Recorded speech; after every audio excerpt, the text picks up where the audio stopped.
history, to me personally, is evidence of what has occurred.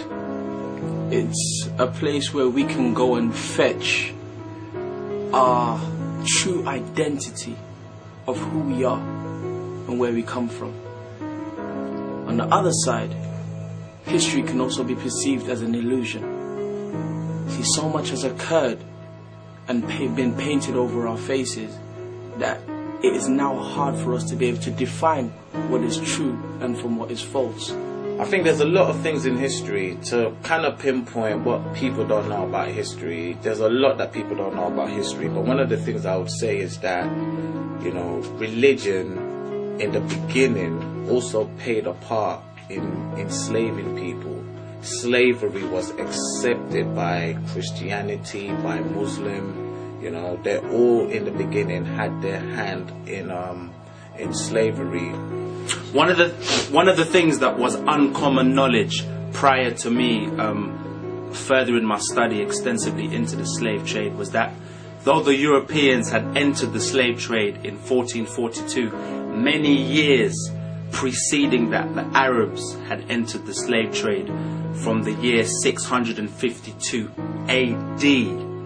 And that slave trade only ended at the Nubia and Arab slave treaty in 1819 and only officially entered in 1911, concluding that the Arabs were actually in the slave trade longer.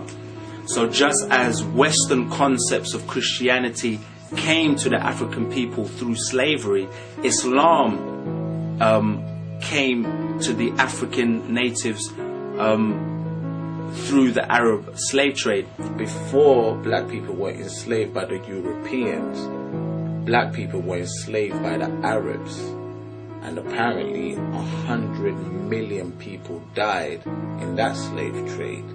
So when you put the figures together, all together, they reckon or estimate around 220 million black people lost their lives.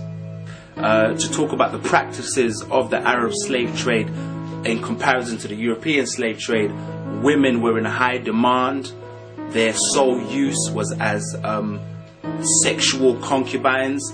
Men were in great number castrated, and because of their castration, being turned into eunuchs, they were put at a higher value in terms of price for their slave labor. You know, so this was knowledge that was very useful to me in understanding just the full spectrum of things. So what tends to happen is that we now tend to find ourselves in a state of confusion because we get told facts by individuals who have read up on history but don't actually know the true facts. Then we get historians who come with the truth but then sometimes don't get accepted because there isn't enough maybe weighty evidence. And then you've got people who just want to just paint what's known as true lies. And this is what gets given to the young people. So, for instance, when you say to somebody whose parents are maybe, say, from a West Indian background, you say to them, a lot of them, we speak to them in schools, and you say, do you know that you're African? No, I'm not African. Because the picture and the image that they have of Africa is about the poverty, it's about the negativity, it's about people running around with bones in their noses, hunting with spears like savages. And this is not us. This is not us. Our true history is so much more, so much greater. One thing that shocked me was probably a statement I read in Harriet Tubman's book. She said, I freed thousands of slaves. I could have freed more if they knew they were slaves. I freed thousands of slaves, and I would have freed more if they knew they were slaves. So that explains to you the mindset of people back then.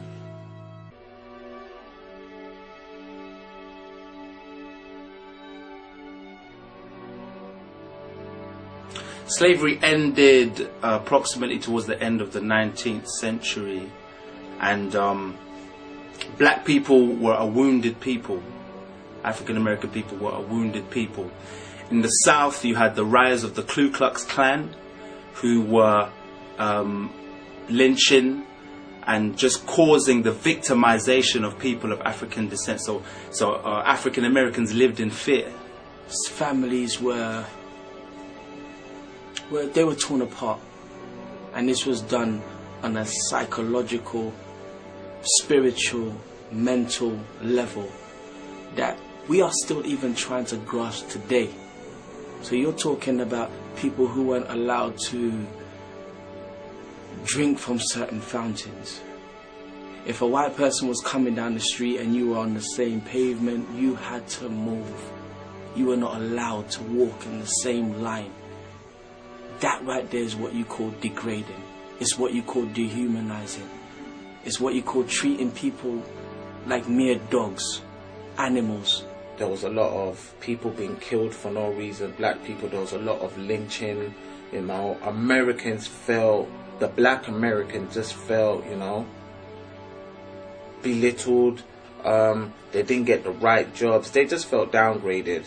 And there was so much racism. And one of the main events that stood out for me is in 1944 when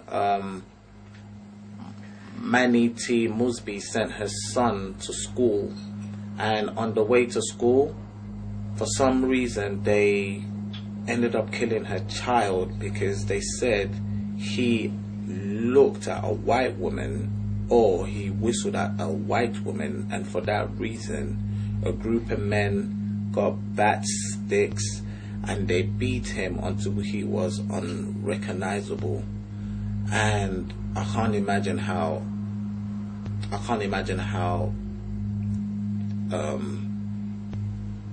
his mother must have felt to just see her son. And I mean, they beat him and he was literally unrecognizable, and that just caused an uproar within the black community. And those kind of events always brought up riots, and the blacks and the whites would just get into this collision and these fights because of injustice. African American men couldn't even but look at a white woman, you know, and there'd be murder.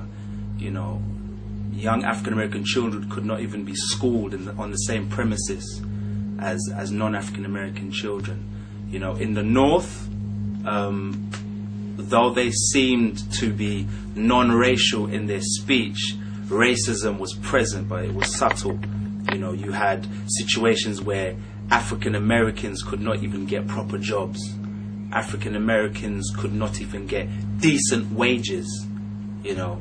So the segregation was very much a part of the culture. And so for us to even try to imagine, I don't even think I want to imagine.